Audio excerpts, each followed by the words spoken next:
Masa penjajahan Belanda telah menjadi periode kelam dalam sejarah Indonesia.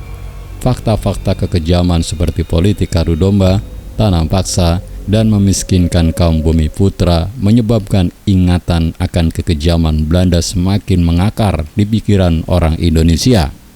Sehingga orang Indonesia pun mengenal Belanda sebagai company. Untuk menyimak selengkapnya, silakan bantu kami dengan cara klik tombol subscribe dan nyalakan tombol loncengnya agar Anda mendapatkan notifikasi video terbaru dari kami secara gratis. Check it out.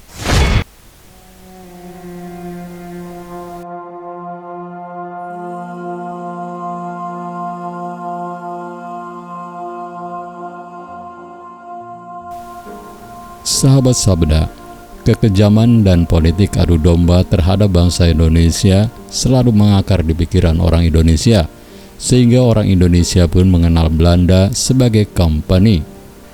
Meskipun sebenarnya istilah tersebut berasal dari kata Verenigde Oostindische Compagnie atau VOC, Kongsi Dagang Belanda. Kebanyakan literatur Indonesia seperti buku, drama, dan film menggunakan istilah company sebagai pengganti kata Belanda karena lebih mudah diucapkan.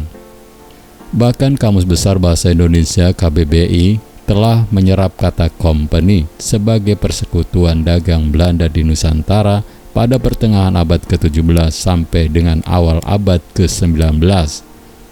VOC dan diartikan juga sebagai pemerintah Belanda pada zaman penjajahan. Kata company tidak hanya dikenal Indonesia, tetapi juga di Malaysia. Namun, di Malaysia istilah company merujuk pada East India Company atau EIC, Kongsi Dagang Inggris, bukan kepada VOC Belanda. VOC merupakan penjajah terkutuk bagi Indonesia. Sementara bagi Belanda, peran VOC begitu besar pada eksistensi negeri kincir angin hingga hari ini. VOC dibentuk pada tahun 1602 oleh Dewan Direktur yang dikenal dengan nama Heren 17, yakni 17 orang perwakilan pemegang saham dengan tujuan nasional, yaitu mengumpulkan kekayaan dari negeri Tanjung.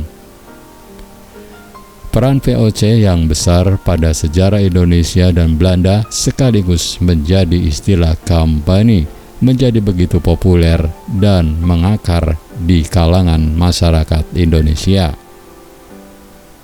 Dalam sejarahnya, VOC berhasil memperluas jangkauan bisnisnya hingga ke berbagai belahan dunia, termasuk wilayah Asia, Afrika, dan Amerika. Mereka memperdagangkan barang-barang seperti rempah-rempah, sutra, teh, gula, dan banyak lagi.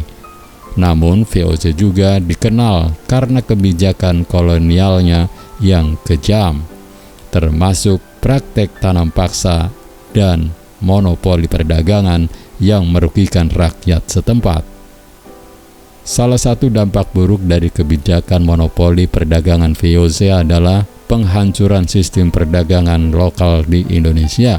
Sebagai contoh, di Pulau Jawa, VOC memaksa petani untuk menanam tanaman komoditas tertentu seperti kopi dan nilai untuk memenuhi permintaan pasar Eropa. Hal ini mengakibatkan penghancuran sistem pertanian lokal dan menyebabkan kelaparan dan kemiskinan bagi banyak rakyat di Pulau Jawa. Tak hanya itu, VOC juga dikenal karena praktek tanam paksa yang memaksa rakyat setempat untuk bekerja secara paksa dalam industri-industri VOC seperti pabrik gula dan kopi. Praktek ini menyebabkan banyak orang meninggal karena kelelahan dan kondisi kerja yang buruk.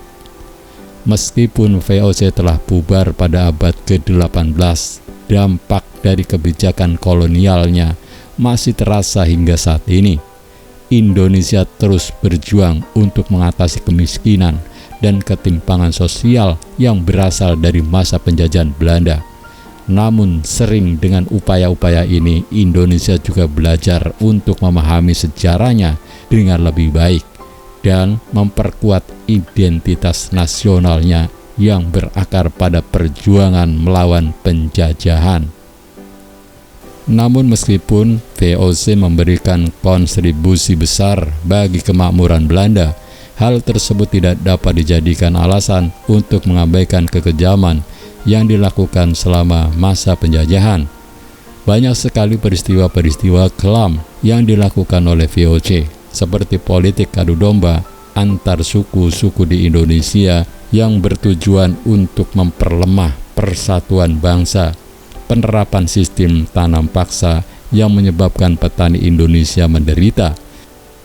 Seiring dengan semakin banyaknya informasi mengenai kekejaman VOC, masyarakat Indonesia semakin menyadari pentingnya menjaga identitas dan memperjuangkan kemerdekaan dan penjajahan. Mereka tidak lagi merasa inferior terhadap bangsa asing dan mulai bangkit untuk memperjuangkan kemerdekaan. Dalam menghadapi masa penjajahan yang kelam tersebut, bangsa Indonesia mempertahankan kebudayaannya dengan tetap menghargai warisan nenek moyang seperti kearifan lokal dan tradisi-tradisi yang telah diwariskan.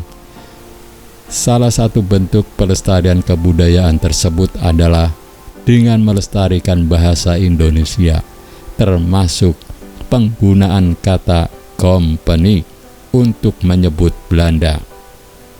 Di era modern seperti sekarang ini, penggunaan kata company mungkin sudah mulai jarang terdengar, tetapi pengaruhnya dalam sejarah dan perkembangan bahasa Indonesia tetap tidak bisa diabaikan.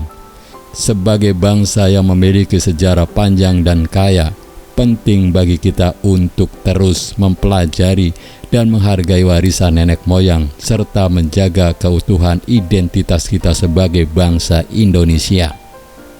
Demikian sejarah asal-usul nama company. Terima kasih telah menyimak video ini sampai selesai. Jangan lupa bantu kami dengan cara klik tombol subscribe, like, komen, dan share sebanyak-banyaknya. Bye-bye.